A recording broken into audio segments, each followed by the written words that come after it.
Sir, जिस तरह से नायब सैनी को हमने पिछले कार्यकाल के अंदर उन्हें मौका मिला, लेकिन कुछ समय के लिए मुख्यमंत्री थे। परंतु अब जिस तरह से पूरे 5 साल के लिए हम कह सकते हैं कि उन्हें मुख्यमंत्री का जो दायित्व है वो मिला है, और जब सीएम की कुर्सी मिली उसके बाद में उनके सिर्फ 2 बयान देखने को मिले जो महत्वपूर्ण थे। एक में तो उन्होंने कहा कि उन्होंने वादा किया था कि 24,000 जो युवा हैं, उन्हें रोजगार देंगे। आज ही मैंने ज्वाइन किया है, आज ही जो युवा हैं उन्हें ज्वाइन करवा दिया है। इसके साथ ही उन्होंने अपराधियों को लेकर भी एक सख्त लहजे में कहा है कि अपराधी या तो प्रदेश को छोड़ दें, नहीं तो उनको सुधार दिया जाएगा। तो क्या लगता है कि जो पहले के नायब सैनी थे, उनमें और आज के जो नायब सैनी हैं, उनमें कितना बदलाव देखने को मिल रहा है? देखो, ऐसा है कि सरकार पहली अब मजबूत मुख्यमंत्री के रूप में सरकार संभाली है उन्होंने जी। अभी तो देखने की बात है कि अपनी सीएम सेक्रेटरीट में क्या परिवर्तन करते हैं।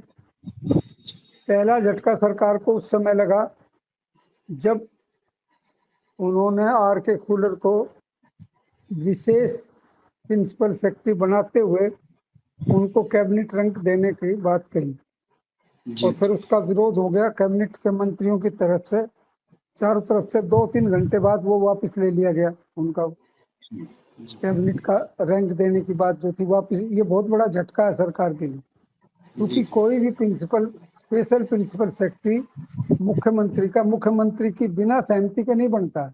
जो ड्राफ्ट बनता है वो भी ऑर्डर तो चीफ सेक्रेटरी जारी करता है, लेकिन वो मुख्यमंत्री की सहमति होता है।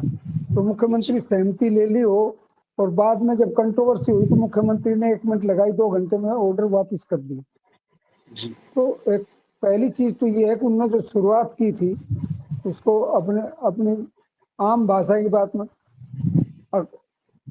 अभी ओले पड़ गए। तो ये देखने की बात है कि कितना निभा पाते हैं, वादा क्या करते हैं, और जो इनके अधिकारी हैं प्रैक्टिकल किस तरह से रास्ता अपनाते हैं, और ब्यूरोक्रेसी किस तरह से इनका सहयोग करती है। क्योंकि ब्यूरोक्रेसी हमेशा हर सरकार में कामयाबी की निशानी होती है, अनुकूल ब्यूरोक्रेसी हो तो।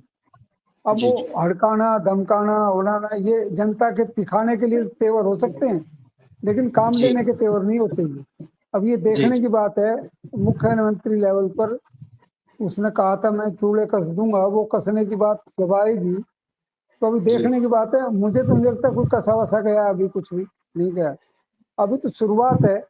हम संभावना ही देख सकते हैं। मुझे नहीं लगता अभी ऐसे तेवर हैं इनके जो दिखाई दे रहे हैं, वो लगता है एक बार के तेवर है।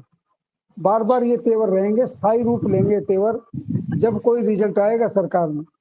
और वादे जो करे हैं, अब जो जैसे आपने बताया भी, आरती राव ने मंत्री बनते ही कहा भी पीने के पानी की समस्या, नहरी पानी की समस्या है।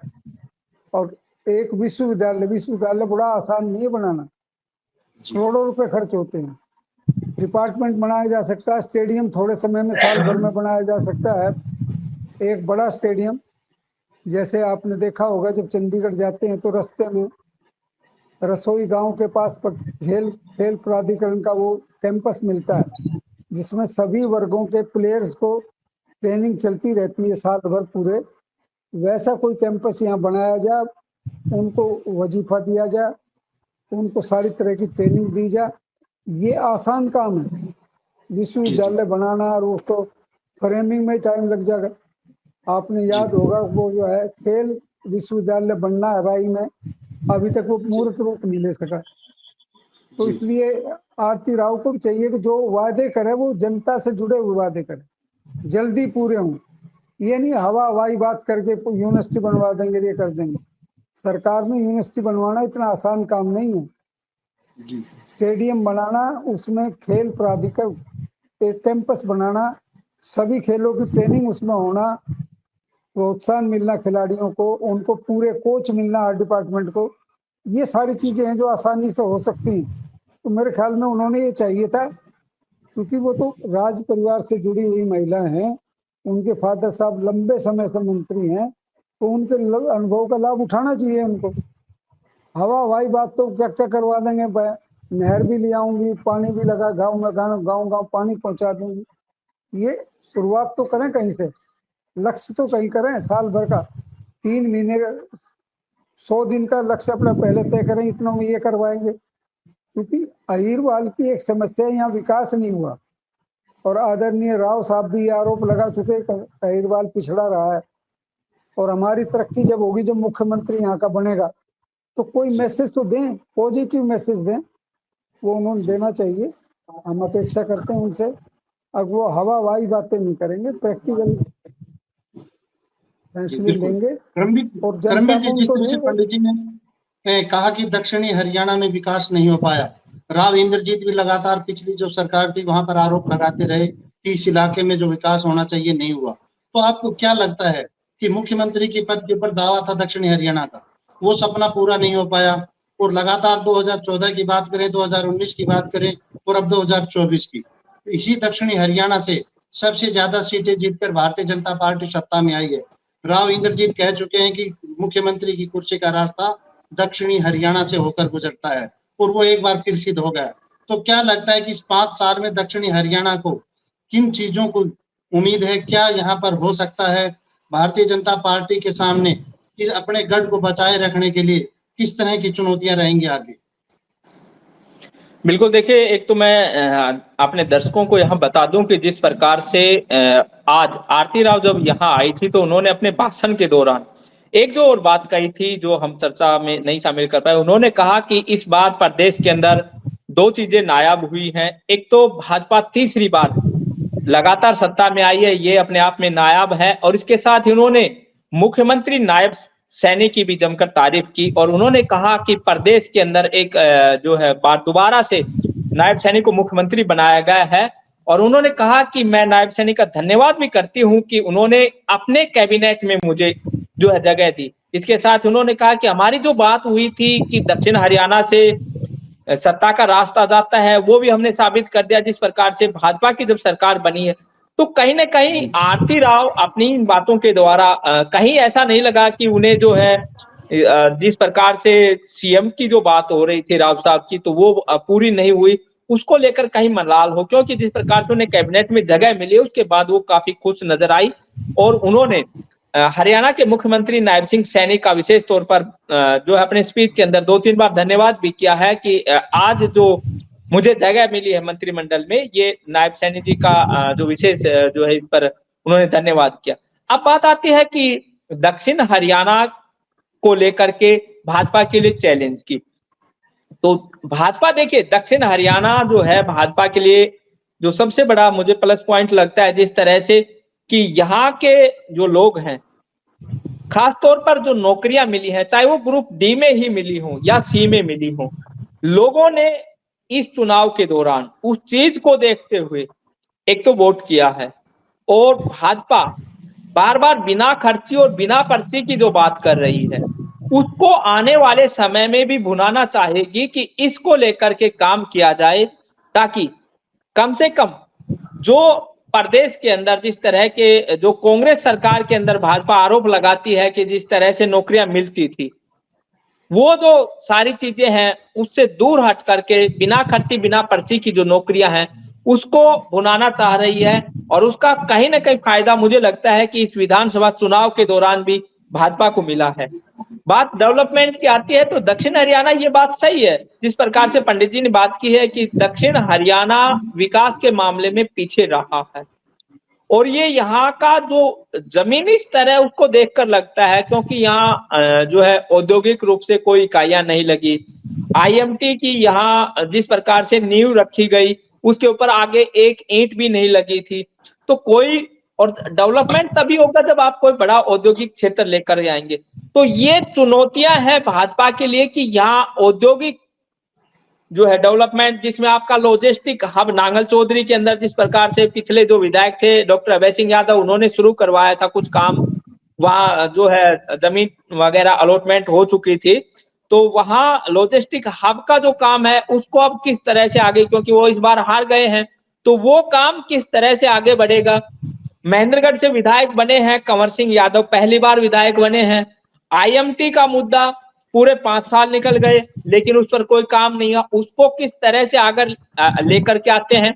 आरती राव दावा कर रही है खेल सुविधाओं को, बार बार विधानसभा चुनाव में भी इन्होंने प्रचार में कहा था कि मैं खिलाड़ी रही हूं, तो मुझे लगता है कि खेल सुविधाएं बढ़ानी चाहिए। अब यहाँ खेल विश्वविद्यालय की आज भी उन्होंने बात की, खेल स्टेडियम की बात की, लेकिन इन प्रोजेक्टों को जमीनी स्तर पर लाने के लिए बहुत अधिक प्रयास करने पड़ेंगे, बहुत सी दिक्कतें आएंगी। उनको किस तरह से जो है केंद्रीय मंत्री राव इंद्रजीत सिंह है उनका सहयोग लेकर के वो जो है हल कर पाएंगी। तो ये सारी चीजें हैं और ये जो चीजें हैं इनके ऊपर इस पूरे 5 साल के दौरान भाजपा को काम करना पड़ेगा, तभी जाकर के वो अपने गढ़ को बचा सकते हैं। जी जी बिल्कुल। पंडित जी, जिस तरह से आपने अभी जिक्र किया आर के खुल्लर के जो मैटर है उसको लेकर, और एक लेटर जारी होता है कुछ घंटे में उसे उसके ऊपर ऑब्जेक्शन हो जाता है, तो क्या लगता है कि मनोहर लाल खट्टर हैं वो जो हरियाणा का जो मोह है उनका, वो उसे नहीं छोड़ पा रहे हैं?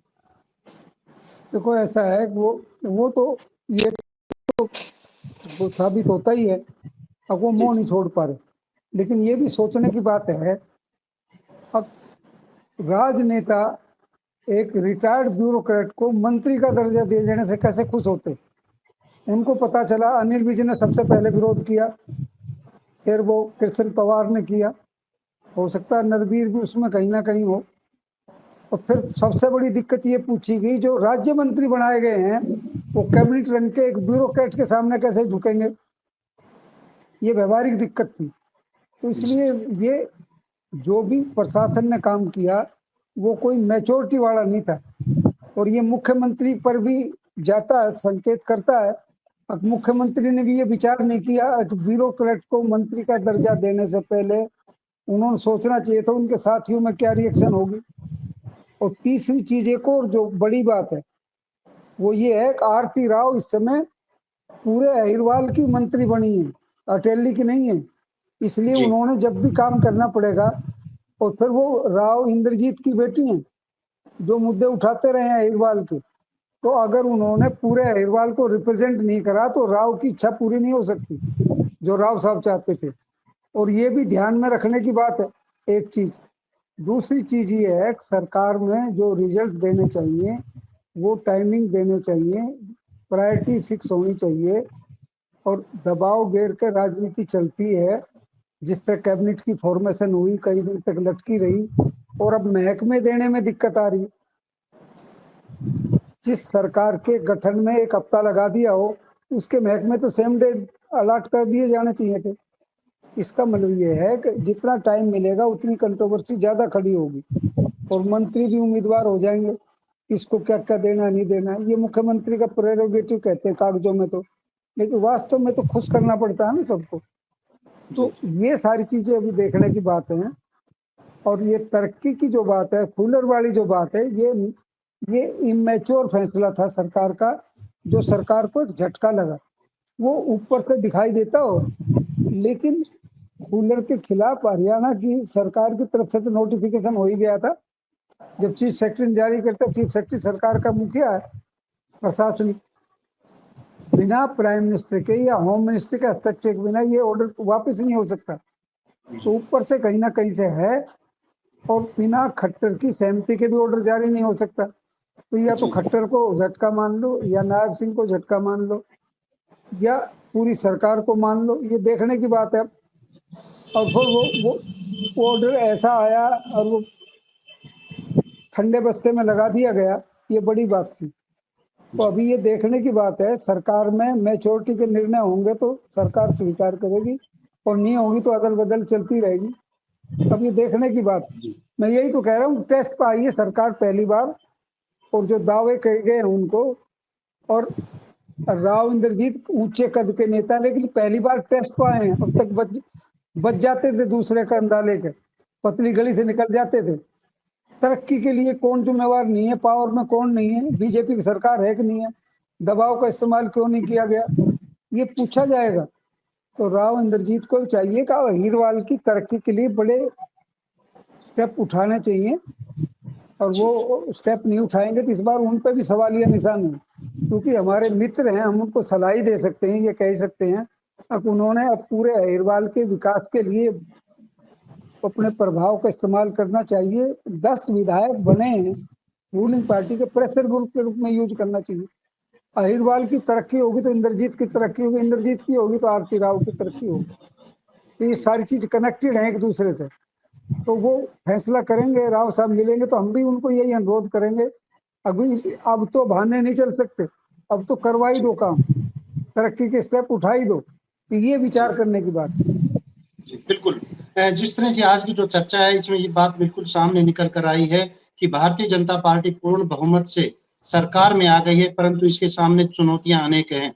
जिस तरह से राजेश कुल्लर का मामला हो, चाहे एससी आरक्षण को लेकर जिस तरह से सरकार ने फैसला लिया, तो ये सारे मामले हैं, ये सवालों के घेरे में है। और अब देखना होगा कि आने वाले समय में प्रदेश सरकार हरियाणा के विकास को लेकर किस तरह के कदम उठाती है। आज की चर्चा में शामिल रहे केवी पंडित जी और करमवीर जी का बहुत-बहुत धन्यवाद। और आगे भी इसी तरह से हरियाणा से जुड़े मुद्दों को लेकर हम चर्चा जारी रखेंगे। तब तक के लिए नमस्कार।